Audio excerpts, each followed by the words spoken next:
Hello, hello, hello, and welcome, my return sages, and welcome to any newcomers, okay? And I encourage all of you to subscribe and like if you find that you like it, all right? All right, so no time to waste. Let's jump right in, okay?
All right, so first up is a scene with Dorit and PK talking about the break-in. All right, what else? Of course, the break-in. PK tells Dorit that she has the full weight of the LAPD behind them.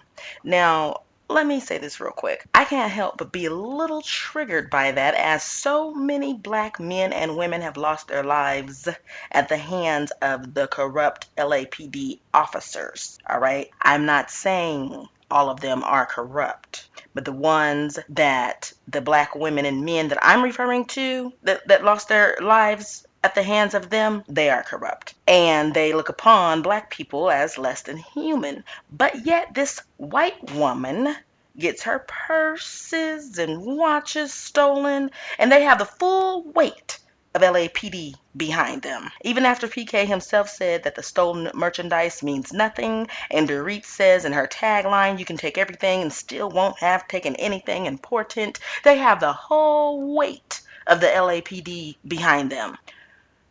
How about you guys put your full weight into retraining and vetting out the corrupt officers and getting rid of them? Put your full weight into that. And in all honesty, I am hoping that PK was exaggerating or flat out lying. Okay, moving right along. PK can't believe the kids play and doesn't ask anything about the obvious difference in their surroundings. He's referring to security, and then, of course, we get a good shot of the wooden panel up against the broken glass door. And PK calls Dorit, quote, the best decompartmentalizer, unquote, he's ever seen. Now, all I'm going to say is this on that. Okay. If Snoop can make up words, I guess PK can too. All right, all right. Now, Dorit has a confessional where she talks about her father, who was a parachuter in the Israeli army. And I am going to say this. I'm glad that they did provide photos, because otherwise I wouldn't believe it. Because I feel like Dorit and PK are liars. I just get that feeling about them, and that's my opinion. And anyways, otherwise, I wouldn't believe it if I didn't see a picture, and that picture still could have been photoshopped or something. Anyway, and if he did, thank you for his service, I suppose. Anyway, so she compares begging for her life at gunpoint to being afraid of a bee.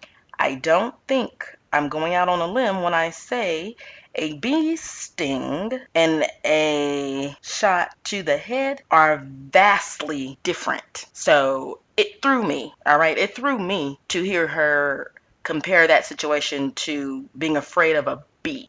Now, let me say this too, you guys. I learned about that technique that she was talking about. I learned about it in high school when I was in cheerleading camp.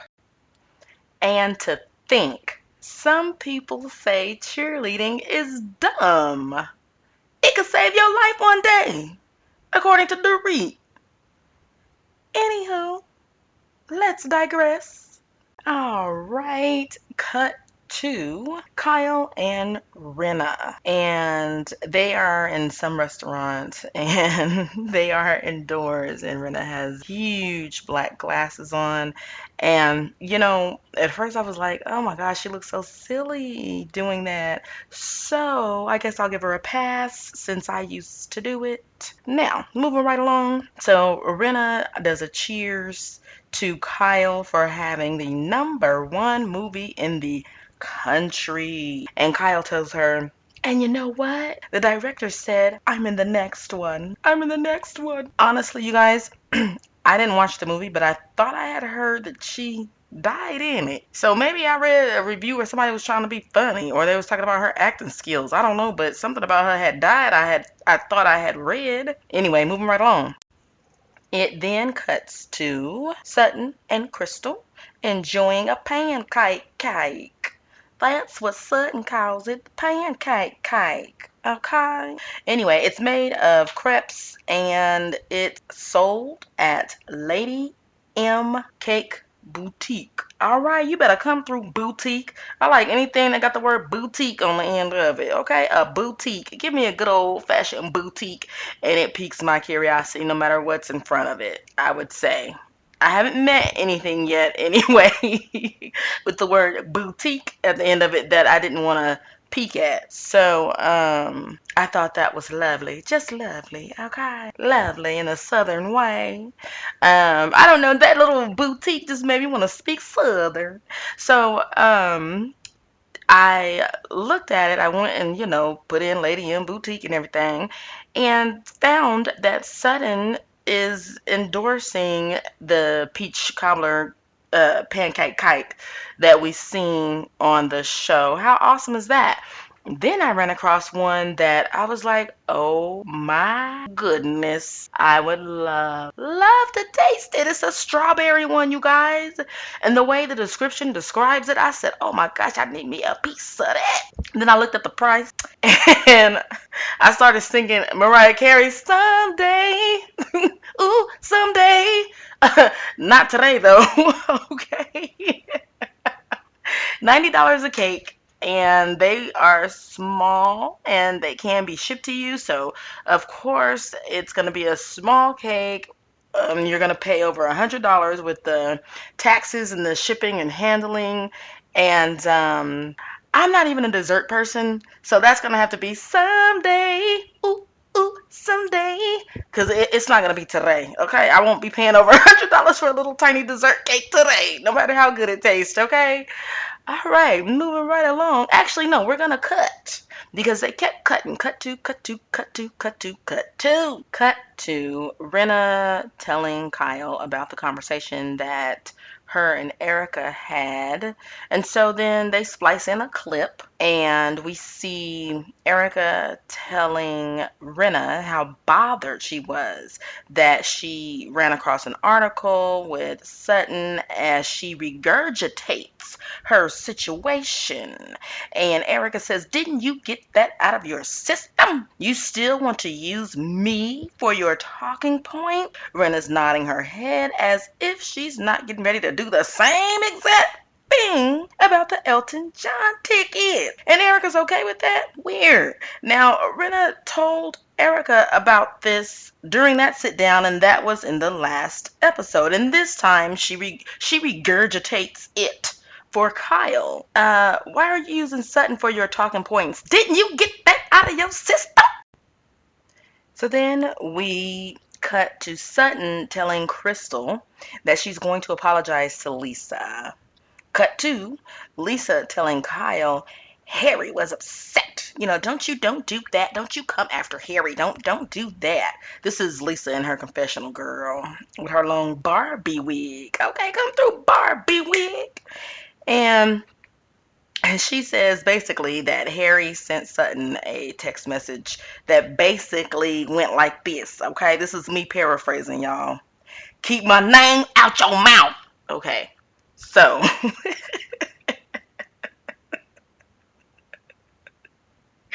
to which honestly I don't believe. Okay, okay. And And cut to the women are on their way to Harry Hamlin's 70th birthday party dinner. I'm gonna be honest, this was the lamest birthday party celebration I've ever seen in my life. But I know it's for the cameras, so okay. But because if I was Harry, I would have told my wife, we are gonna have a do-over. This ain't my birthday celebration. This is for you and the cameras. This is not my birthday celebration. Okay, that man is closer to 100 than any other number. And uh-uh, you doing this? No. No, this is for you and for TV and for the show. No, no Starburst. No Starburst. This is not for me. So anyway, in the car on the way to Harry's dinner, Kyle tells Dorit that Sutton wasn't sensitive to Dorit's break-in. I think Sutton, just doesn't believe it or is questioning the validity, to say the least. The usual suspects arrive to Harry's 70th birthday celebration. I do like Rena's suit with that vibrant color pop of Starburst. Okay, Starburst candy, get into it. Except I don't feel like it went with her skin very well. That color pops beautifully on Garcelle's skin, like last season when she attended Dorit's bridal design party. And that's just my opinion. Okay. Next, we have Diana Jenkins. I don't know if it's Jenkins or Jenkins, but Diana walks in with a man. Now, I'm getting ready to be 100% honest. As soon as I seen him walking up, all right, before words were even spoken, as soon as I seen that man walking up, I literally asked myself, why is she letting her gay best friend hold the gift knowing she's the one that bought it? That's what I asked myself. And I was like a little bit annoyed. I was a little bit annoyed thinking that she was about to be another one of those housewives using a gay man as an accessory. Okay? Okay. Then the name slate flashed and it said her fiance. I guess I was wrong. That is not her gay accessory man. I guess I was wrong. And now I digress. So he's asked, what does he do? And he sings and performs on Broadway and will be releasing an album in the beginning of the year. Okay? Okay. Okay.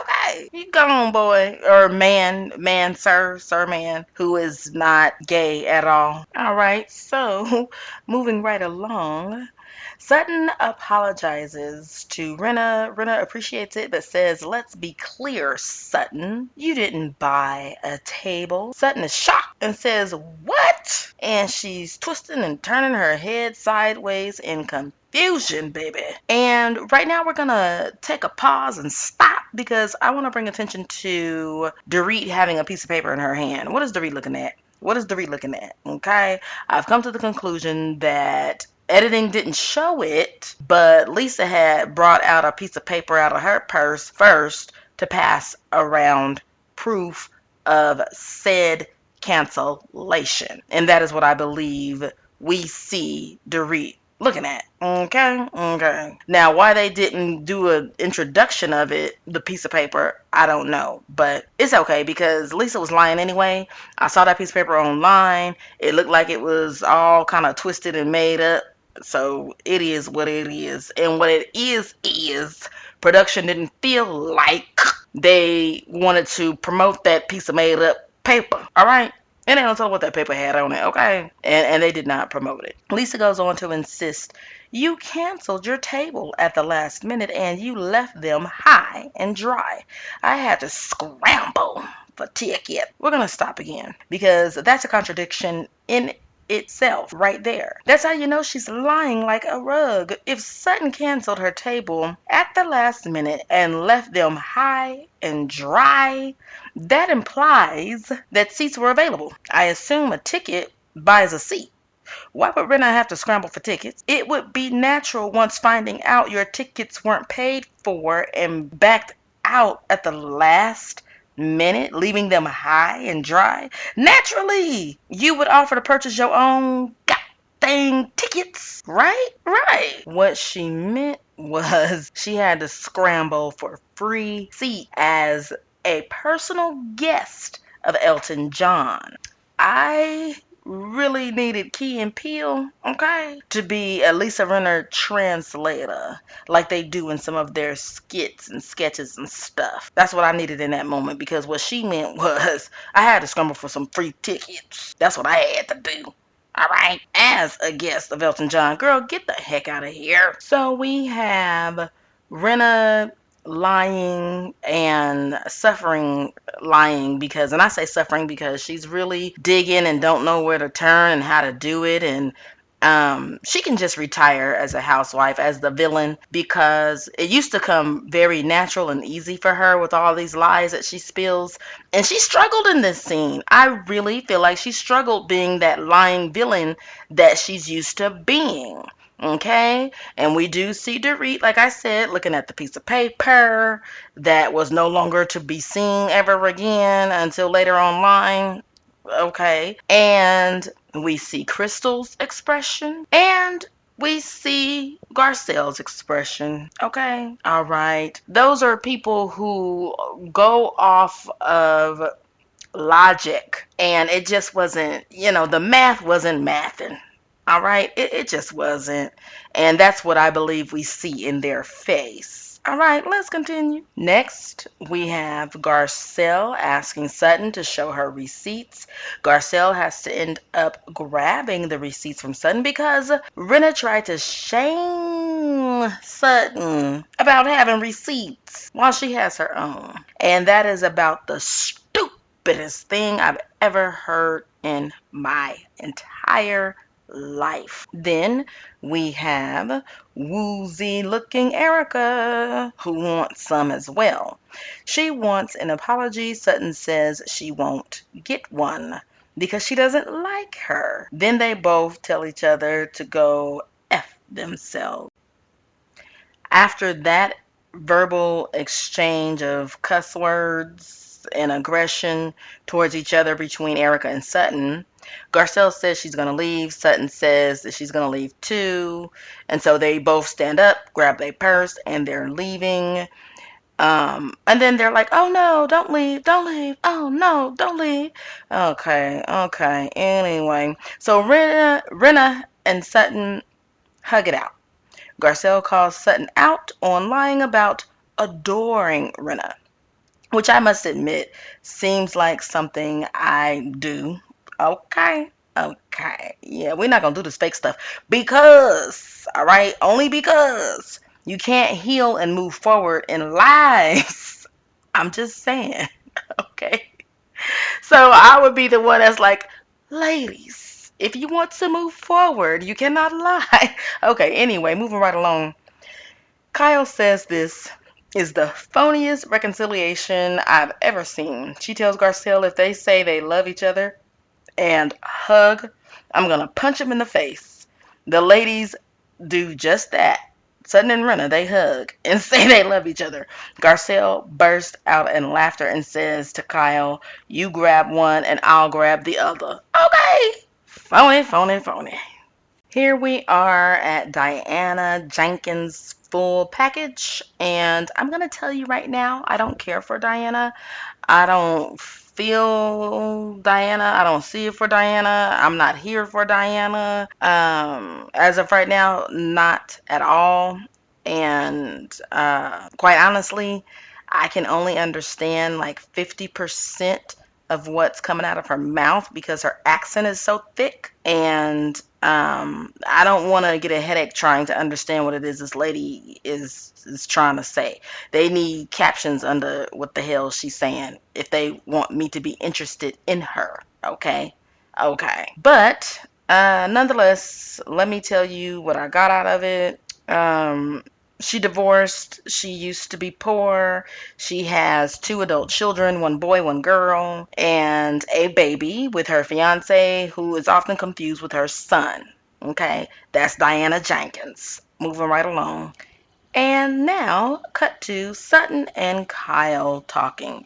Now, before I break that down, I do have to tell you guys, I was confused by Sutton's clothing at the top, okay? The two sweatshirt and the pinning of the red sweatshirt on top of the blue sweatshirt. And I got obsessed with wanting to know, was that loose? Like, was it like not connected, or was that actually designed like that? Because quite honestly, not only is she Sutton wearing two sweatshirts in a position that I've never seen before, and it doesn't mean that it's right or wrong. I'm just taking notice because I always take notice. But I wanted to know, I was like, did this lady buy this shirt like that? Like, is this a one piece or a two piece? Because then I seen a pin and I was like, is that by design? Or did she tie it that way and pin it that way? I had to know. So I looked it up and I saw that, girl, that was all sudden. That was all sudden. That blue sweatshirt with the star patches is single and ready to mingle. No, I'm just kidding, but it's a single shirt. It's a single sweater. And Sutton piled on that second sweater and turned it that way and pinned it. She pinned it. So anyway, moving right along. Moving right along. So Kyle is upset about Sutton not showing empathy towards Dorit. But if you guys remember, Dorit already told Kyle in the Uber truck or whatever they had going on the way to Harry's party, that she understood, because she said Sutton and her are not close like that. So she understood. So now we're seeing this scene, which shows us that Kyle apparently is more upset about it than Dorit is, which is crazy because I've seen little clips online where they're calling Kyle a hypocrite because when LVP was going through something, Kyle's response was, well, I was out of town. I had my own things that I was going through. So, Kyle, first of all, before I even saw that, Kyle still could miss me. Kyle could miss me with all of that. Kyle could miss me with the dramatics. Girl, you are not on the set of Halloween, bitch. Okay, anyway, so Sutton expresses to her that she was also burglarized at 14. The robber was stopped right as he was about to enter her room. All right, and she reminded Kyle her intimate history with guns, which is that her dad shot himself, okay? And Sutton's holding back tears and asks Kyle, is this what you wanted? Kyle says, of course not. I say, bye, Kyle. Okay, goodbye, Kyle. All right, bye, Kyle. Bye. And with that, we have reached the end of episode 2, Receipt Offender. And I am so overwhelmingly happy about Garcelle and Sutton's performance. It was wonderful. I love when, Lisa Rinna said something stupid and made Sutton look and say, now Lisa. Okay, she said, now Lisa. I'm gonna have to imitate her anytime anyone around me says something stupid. I'm gonna have to say their name is gonna be Lisa that day. Now Lisa. All right, remember to click like and subscribe, you guys. You keep coming back looking at my videos. I appreciate it. Won't you go ahead and click subscribe so that you're notified? Actually, no, you got to click that bell too so that you're notified. So go ahead and click like, click subscribe, and the bell. And remember to be safe, wash your hands, and give love to receive love. All right? Have a wonderful, wonderful, wonderful day. Bye.